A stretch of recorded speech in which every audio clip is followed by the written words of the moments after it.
Hello programmers, and welcome back to lesson 6 in our series of learning CircuitPython on the Circuit Playground Bluefruit. And in this lesson we're going to learn about pushing buttons. We're specifically going to use the digitalio library. We're going to set up a button, we're going to respond to a press, and we're going to learn a bit about the if statement. So let's get at it. The first thing that we need to do if we want to detect if buttons are pressed is we need to import a new library. This library is called digitalio, all one word, all lowercase. And we have to do this in the same way that we had to import NeoPixel in order to work with our lights, or we imported time in order to access the sleep command. And in the way that NeoPixel handled all of the lights, digitalio handles any input or output that's going into the Circuit Playground Bluefruit. Now a button press, that's considered to be an input. Now the next thing that we need to do is we need to set up the button. Now, in the way that we referred to our NeoPixel library, and there was this command .neopixel, which allowed us to create a new object, which pointed to the lights on the board that are called NeoPixels, and said there were 10 of them. Well, there's a similar command in the digitalio library. This is .digitalinOut, and what we pass in here is just in the same way that board.neopixel knew about all of the lights, board.button A, spelled in all capital letters with an underscore in here, knows that this is button A, this one that I'm pointing to right here on the CPB. So we could name this anything we wanted to, but in the way that pixels was a pretty good name, button underscore A is a pretty good name for the button that we're setting up. Now we're going to need one more line if we're going to detect if our button is being depressed, and that's this line that you see right here.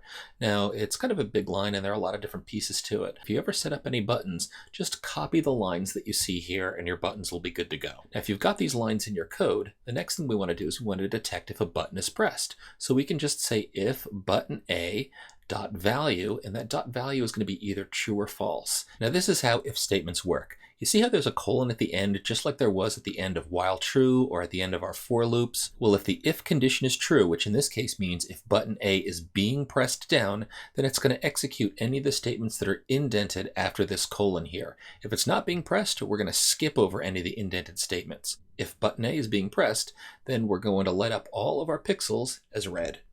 So let's hop over to our code. First thing that we're going to do is we're going to import digitalio. Next, we're going to create a button A. So in the same way we could have named pixels anything, but pixels is a good name. We'll call this button A, and we're going to refer to our digitalio library. We're going to call digitalinout, and then inside here what we say is board dot, and this is going to be button A. And the board library knows exactly where that button is. Now that we've got button A created, what we're going to do is we're going to say button A dot switch to input, which means we're expecting the button to be pressed. Say pull equals digitalio dot capital pull dot all capital down. Now again, Python's going to be picky about capitalization and spelling, so I would just copy and paste these once you know that these lines are working. Now next up, let's change what we've got in our while true loop down here, and what I'm going to do is I'm going to say if button A dot value, and in a colon, so it's going to be either true or false. And if it's true, what we want to do is, well, in this case, we'll just say pixels dot fill, and then inside, why don't we just say red? Let's give this a shot. So I'll click on save, and if we click on button A here, you can see everything turns in red. Now once it's red, it stays red. So as your challenge, why don't you set up button B, and then when you press button B, turn all the lights blue. And here's button B just on the opposite side. So super easy to set this up. Pause, give it a try, and then unpause when you're ready to compare. Let's head over to move. If we did these two things for button A, let's go ahead and set up a button B similarly.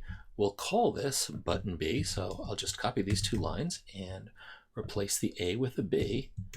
And once I've done this, I've set up my button B. Now with button B set up, I'm going to go down to my while true loop. I'm going to copy these two lines that I used for button A. I'm going to paste them below so my while true loop also has a check for button B. I'm going to change the A to a B. I'm going to change the pixel filling to blue, and now we're ready to try this out. Let's see how things look when we click on B. They're blue. Click on A, they're red. Click on B, they're blue.